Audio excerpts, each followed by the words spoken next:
South India shopping మాల్లో block buster ఆషాఢం #1 kilo sale.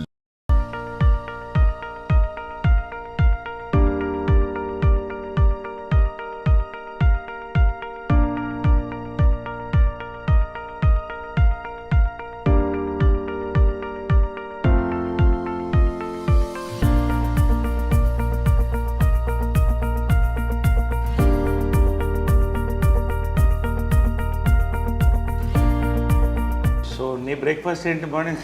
Morning నేను ఇంట్లో రాగి ఇడ్లీ తిన్నాను సార్. నా బ్రేక్ఫాస్ట్ ఇదా? తర్వాత అంటే ఇంతేనా sir? This is my breakfast. అయిపోయింది అంతే. 5 గ్లాసులు ఒక 500 ml హాట్ వాటర్, 500 ml రాగి చెంబులో నీళ్ళు. ఇది చాలా మందికి దీని వాల్యూ తెలియదు. ఒక 3 నెలలు దాకా వస్తుంది. అంటే 3 నెలలు చాలా బాడీలో వచ్చేది. పొద్దున్నే మనం రాగి చెంబుతో సూర్య నమస్కారం ఎందుకు చేస్తాం? Energy. So it is highly alkaline, acidity కూడా తగ్గిస్తుంది. ఎక్సలెంట్ ఇది. I have this black resins night నానబెట్టేస్తాను. సో మార్నింగ్ ఈ వాటర్ తాగితే అండ్ బ్లాక్ రెసిన్స్, ఇవి రైసిన్స్, ఇవి వైన్ లాగా ఉంటుంది మార్నింగ్. ఎంత బాగుంటుంది. Then you try it, it's very good. You want to taste little bit?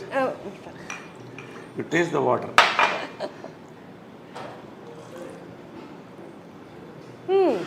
ఇది ఐస్కి చాలా మంచిది. Eyesight excellent. చాలా మనం అంతా ఏవో టాబ్లెట్స్ అనుకుంటాం కానీ ఆ స్వీట్నెస్ అంతా వాటర్లోకి వచ్చింది సార్. ఇంట్లో లేట్గా నానబెట్టినారు, లేకపోతే రెడ్డిష్ షేక్ అవుతుంది. సో ఇది మేము breakfast. 4-5 almonds, 2 walnuts and dates. Sir అమ్మగారు ఉన్న టైంలో కూడా మీ బ్రేక్ఫాస్ట్ ఇదేనా? లేదు, అమ్మ వండితే ఇంత పొంగలు, అందుకని అప్పుడు అలా ఉండేవాడు. నిజంగా అవన్నీ మిస్ అవుతున్నాయి. ఎందుకంటే అమ్మ చేసే వంట కమ్మతనం అంటారు, కానీ ఆమెకున్న బిజీలో ఎంతోమందికి వంటింట్లో నిలబడి 7-8 అద్భుతమైన బ్రేక్ఫాస్ట్ రోజు. ఇప్పుడు కూడా ఆ బోర్డు ఉంటుంది, ఆ బోర్డులో ఎగ్జాక్ట్లీ నేను టైమింగ్స్ అవి చూశాను అండ్ మెన్యూ కూడా. అంటే అది ఎందుకు పెట్టిందంటే ఆమె సిస్టమ్స్లో ఎక్స్పర్ట్.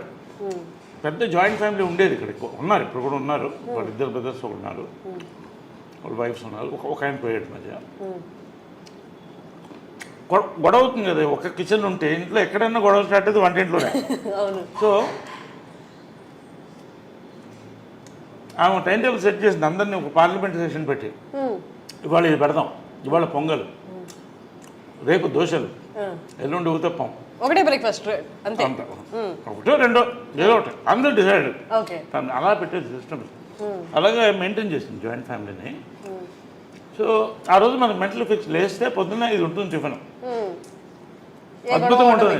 ఆ పొంగల్లో ఎర్ర పచ్చడి నెయ్యి వేసుకుని లాగేస్తే అప్పుడు 10 కేజీలు తగ్గాను వెళ్ళిపోయిన తర్వాత. దిగులతో కొంత, హెల్త్ మెయింటైన్ చేయాలి కొంత, కానీ ఆ మాత్రం ఇంతే తినేది ఎంత ఉడినా కూడా. లాస్ట్ వరకు కూడా టెండెంట్ పుట్ ఆన్ వెయిట్. నాకు కూడా అదే వచ్చింది. సో అలాగా and breakfast was and lunches were grand. అంటే గ్రాండ్ అంటే లంచ్ బాగా హెవీగా ఉండేది. ఒక 5-6 varieties non vegs, sorry 5 variety, 1-2 variety non veg, బంతి భోజనంలా ఉండేది అందరూ. ఇది కృష్ణగారి చీర. కృష్ణగారు ఇక్కడ కూర్చునేవాళ్ళు, అమ్మ ఇక్కడ కూర్చునేది, అందరు కూర్చునేవాళ్ళు. అంకుల్స్ అంతా కూడా అందరు తినేవాళ్ళం. మహేష్ వాళ్ళందరూ కూడా. మహేష్ లవ్స్ దర్ ఫుడ్, చాలా ఇష్టం. ఏది ఫేవరెట్ ఫుడ్ మహేష్గా? అమ్మగారు చేసే దాంట్లో బిర్యానీ, గోంగూర మాంసం, గారే. కృష్ణ గారికి కూడా చాలా ఇష్టం. కృష్ణ గారికి చాలా ఫుడ్ ఇష్టం. మహేష్ కూడా అంతే, చాలా లైక్ చేశాడు. పిన్ని అని పిలిచేవాడు. నిజంగా used to love that bonding was there in the family throughout. Sir అది కానీ ఇప్పటికీ బయట ఆడియన్స్కి చూస్తున్న వాళ్ళకి అర్థం కాని విషయం ఏంటి అంటే, అంటే కృష్ణ గారి ఫ్యామిలీ మీరు ఎక్కడ ఆ తేడానే కనిపించదు. ఎంత కలిసిపోయారు అంటే, అంటే బయట చూసే వాళ్ళకి ఆ తేడా కనిపిస్తుంది, కానీ మీరు మాట్లాడుతున్నప్పుడు కానీ, మీరు కలిసినప్పుడు కానీ, మీరు ఇప్పుడు ఎక్స్ప్లెయిన్ చేస్తున్నప్పుడు కానీ, ఇదంతా ఒక ఫ్యామిలీ అన్నట్టు ఉంది. ఒక ఫ్యామిలీ ఎట్లా సార్ అది ఎట్లా సాధ్యం? అది జనరల్లీ ఒక కాన్సెప్ట్ అంటే blood is thicker than water అని. Blood is thicker than water, అది ఓకే. బట్ అంతకన్నా ఆత్మబంధువులు అంటారు కదా, పెద్దవాళ్ళు కరెక్ట్గా ఉంటే వాళ్ళ ఉద్దేశాలు ఆటోమేటిక్గా కంటిన్యూ అయిపోతుంది, తరతరాలు వాళ్ళు కంటిన్యూ చేయాలి. అంటే what is success of Krishna గారు అండ్ మదర్ లవ్? నిస్వార్థత. ఇద్దరి దగ్గర ఏమి కోరుకోలేదు, డబ్బు కానీ ఇది కానీ ఏం కోరుకోలేదు. వాళ్ళిద్దరు సక్సెస్ ఏంటి? వాళ్ళ ప్రేమ, అంతే, నిస్వార్థమైన ప్రేమ. కానీ అంటే అమ్మగారు పొసెసివ్ కాదా సార్ కృష్ణ గారు? చాలా. Then how? అంటే ఎలా ఉండేదంటే కొంచెం పబ్లిక్లో కూలింగ్ గ్లాస్ వేసుకో అంటే ఎవరు కళలో చూడకూడదు, అంత ఇష్టం. కానీ ఫ్యామిలీకి వచ్చేసరికి అంటే ఇద్దరు కూడా, కృష్ణ గారు కానీ మదర్ కానీ, ఎవరు ఇద్దరిలో ఏది కోరుకోలేదు. మనందరం కలిసి ఉండాలి, అందరం బాగుండాలి. ఆమె కూడా అదే చెప్పింది పెళ్లి చేసుకున్నప్పుడు కూడా, we're already we have a family, ఇది ఫ్యామిలీ కలిసి ఉండాలి. చిన్నప్పుడు అప్పుడు ఇంకా మహేష్ పుట్టలేదు, రమేష్, పద్మ, మా అందరినీ కలిసి వీళ్ళు డ్రైవింగ్ హోటల్ మెడ్రాస్లో తీసుకెళ్ళి టిఫిన్ పెట్టేవాళ్ళు సండేస్ ఖాళీ ఉన్నప్పుడు, అందరు కలిసి అలా తిప్పేవాళ్ళు. సో ఆ బాండింగ్ కంటిన్యూ అయింది, వాళ్ళ మంచి ఉద్దేశాలు కంటిన్యూ చేశాం. ఎందుకంటే ఎవరి లైఫ్ వాళ్ళది, వాళ్ళ లైఫ్ వాళ్ళది, మా life. But at the same time మనకు ఉన్నాం అన్న ఫీలింగ్ ఎప్పుడూ మాకు అది గట్టిగా ఉంటుంది. అది నాకు ఉంది, అందరికీ ఉంది, అది ఎప్పుడు ఉంటుంది. ఒక మాట నేను ఎవరిని అనేవాడు, కృష్ణ గారిని కానీ వాళ్ళని పిల్లలు కానీ ఎవరన్నా ఒక మాట అంటే ఫస్ట్ నోరు వచ్చేది నాకే. అది అదేలాగా ఇంద్రాంటి మదర్ కూడా అంతే క్లోజ్గా ఉంటారు. They very close friends. అది చాలా రేర్, చాలా రేర్. అందుకనే 1% కూడా నేను చెప్పలేను సార్. ఇంతమంది ఇంత ఒకటే భావాలతో ఉండడం అనేది అది వాళ్ళ గొప్పతనం అంటారు పెద్దవాళ్ళు అందరూ. కృష్ణ గారు కానీ మదర్ కానీ ఇంద్రాంటి కానీ అందరూ ఆ పద్ధతిలో పెంచారు. ఎవరికి తక్కువ చేయలేదు, అందరినీ ప్రేమించారు. మహేష్ అంటే అమ్మకి అమితమైన ప్రేమ. అందుకే ఆ కట్అవుట్ అది ఎవడో ఫ్యాన్స్ ఇస్తే అది అలాగే కదలకూడదు అని పెట్టింది. ఇంట్లో బ్యూటీ ఏంటంటే ఇది ఇల్లులాగా నేను ఫీల్ అవును, దేవాలయంలోనే ఫీల్ అవుతా. ఒక మ్యూజియం, ఒక దేవాలయం అన్నీ ఏ గోడ చూసిన మెమరీస్ ఉన్నాయి. ఎక్కడ ఆమె ఏమేమి పెట్టిందో ఒక్కటి కూడా కదపలేదు, అలాగే ఉంచేసాను ఏది. ఎందుకంటే అలా ఆ మెమరీతో ఉండాలని. ఇన్ఫ్యాక్ట్ పైన కూడా వాళ్ళు రూమ్ ఖాళీ అయిన తర్వాత యాక్చువల్ షిఫ్ట్ అవ్వాలి, నేను వెళ్ళలేకపోతాను, ఎనర్జీ అది అలాగే ఉంచేసాను. వాళ్ళని అక్కడ వెళ్ళి కూర్చొని ఒక 1/2 అవర్ నవ్వుకుంటాను, ఫీల్ అవుతాను, ఏడుస్తాను ఒక్కోసారి. అక్కడ జరిగిన బ్యూటిఫుల్ మూమెంట్స్ దాంట్లో. So I live in this moments in this house.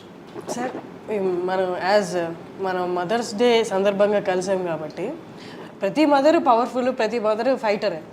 కానీ విజయ నిర్మల గారి ఆరా ఎలా ఉంటుందంటే, అంటే చాలా స్ట్రాంగ్ ఉమెన్ ఉన్న బయటికి ఫేస్లో అంత కనిపించదు ఆ స్ట్రాంగ్నెస్. విజయ నిర్మల గారు అక్కడున్న ఆ ఆరా ఇక్కడ కొడుతుంటుంది, ఆ స్ట్రాంగ్నెస్ అనేది. షీఈ్ అ చైల్డ్ ఉమెన్ అండి. ఎందుకంటే చిన్నప్పుడు హడల్ నాకు, అంటే ఆ కళ్ళు ఇప్పుడు నన్ను కొట్టలేదు. అది హైలైట్ ఏంటంటే ఎప్పుడు కొట్టలేదు నన్ను. తర్వాత పెద్ద అయిన తర్వాత అడిగాను, ఎప్పుడు నన్ను కొట్టలేదు నువ్వు అన్న. నేను ఎందుకు కొట్టాలి? ఎందుకంటే వర్స్ట్ తోకని నేను. తోకనంటే భయంకరమైన తోక అంటారే, ఆ కోతిని. కానీ ఎప్పుడు కళ్ళతో ఇలా చూసే పెద్ద పెద్ద కళ్ళు, అందమైన కళ్ళు. భార్గవ్ నిలయమని సినిమా కళ్ళు మీద సినిమా తీశాను. సో ఆమె ఏం చెప్పేదంటే కళ్ళతో భయం పెట్టాలి పిల్లల్ని, ఎప్పుడు పిల్లల్ని కొట్టకూడదు. నేను ఎప్పుడు కూడా never. So I follow that. ఎందుకంటే ఆమె అలా పెంచింది, ఆ కళ్ళతోనే భయంతోనే మొత్తం ఫ్యామిలీని కలిసి ఉంచింది. అలా ఇప్పుడు వాయిస్ రేజ్ చేయడం కూడా, వాయిస్ అనేది రేర్గా, ఇంక మరీ అది సామ భేద దాన దండోపాయం ఉంటుంది. దండోపాయం ఉండదు, భేద దాన వరకు ఉంటుంది. అంటే కళ్ళు పెద్ద చేసి అలా చూస్తే అదే కళ్ళు వచ్చింది నాకు కూడా. అదే చిత్రం సక్సెస్ కూడా. లాస్ట్లో ఫోటో ఉంది 175 days ఫంక్షన్కి. నేను లేడీ గెటప్లో, మదర్ ఇటు, మధ్యలో కృష్ణ గారు ఫోటో ఇస్తాను. ఇద్దరు కలిసి ముద్దు పెట్టాం ఆయనకి. సో అంటే ఆమె అడిగింది, నా సినిమా సూపర్ హిట్ అయిన తర్వాత దీంట్లో హాఫ్ రెమ్యునరేషన్ నాకు కావాలని. నీకెందుకు అన్న, మీకు అని అనేవాడు. అమ్మని లాస్ట్ వరకు మీకు అని అనేవాడు. అంటే ఆ మర్యాద, ఆ గౌరవం మెయింటైన్ చేసింది. ఎప్పుడు ఏకవచనంతో పిలిచింది లేదు. ఇప్పుడు అంటూ నా ప్రేమతో, అంతే తప్ప మీకు అనేవాడు నేనుగా. అది ఏంటో చిన్నప్పటి నుంచి ఆ గౌరవం అలా ఉండేది. ఎందుకు హాఫ్ రెమ్యునరేషన్ కంటే నువ్వు నాలా ఉన్నావు కాబట్టి అంటాం కదా, సేమ్ కాబట్టి నీకు సినిమా Exactly. రేర్ కదా ఎనీవే కమ్ సార్